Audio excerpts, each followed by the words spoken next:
Pluto invites us to focus on what we have control or influence over and to release our fears around anything we cannot control. And this is so important. Really pay attention, become aware of what are the things that you cannot control. And quite frankly, it's a lot of stuff, all the external stuff, anything that's outside of you, you cannot control. What you can control is your inner stuff. You can control how you respond to things, how you think about something, the kind of work that you're doing on yourself, how you want to relate to other people, how you want to relate to the outside world. These are some things you have control over.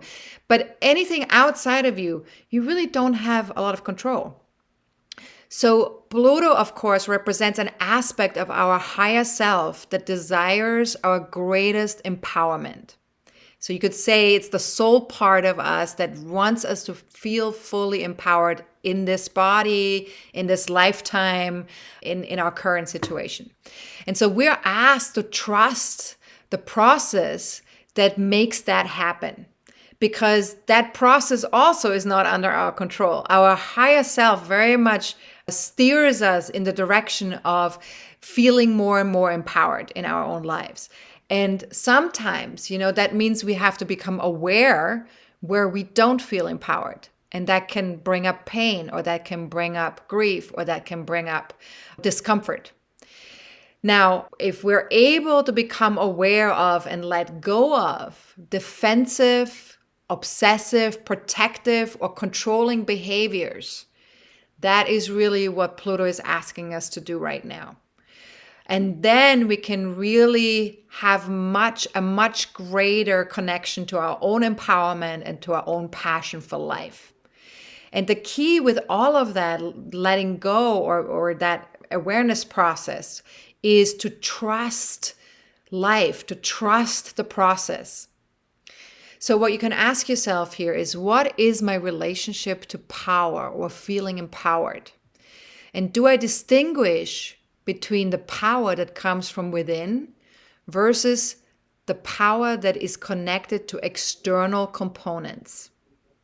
And this is very important. Then another thing to note with Pluto is when we deny or suppress our rage, our grief, our fears, it will keep us behaving from an unconscious place. And that in itself will leave us feel disempowered, because that rage or that grief or that fear, if it is suppressed, it will still steer the boat, but without us knowing that it's steering the boat. And then we feel at the effect of life. We feel like, oh my God, why is this stuff happening to me in my life? Why are other people so rageful with me? Well, maybe that's because there's some rage inside of you that you haven't tapped into, that you have suppressed for yourself. Or if you are, in your life, if there's a lot of stuff that gets stirred up and you just create more and more fearful situations in your life. That could be because you're not letting yourself be with your own fear. You're not letting yourself be conscious of what your own fears are. So it's just, it's just looking at that, becoming aware of that. It's not about judging it. It's not about making yourself wrong for it.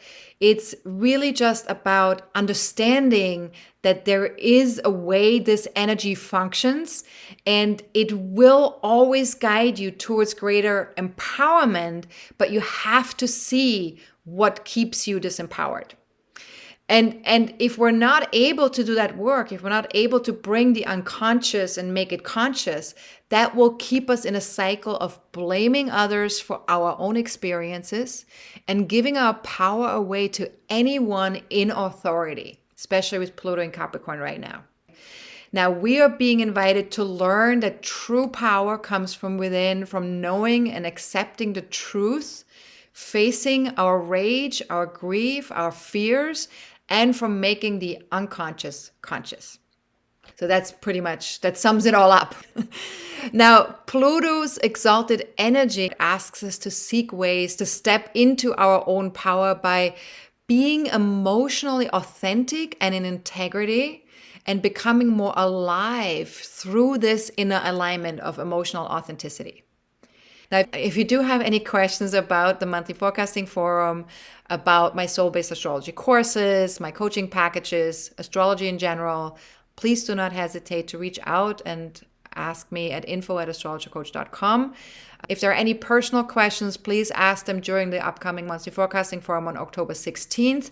And if you missed that forum and you can't ask questions for that forum anymore, you can also book a one-on-one reading via my website with Ida Leah, who is also a soul-based astrologer, or myself. So there's a lot of options here. So don't be shy to ask for support. Thank you so much for watching this video. I truly appreciate all of you. And as always, stay focused on your physical, mental, emotional, and spiritual well-being.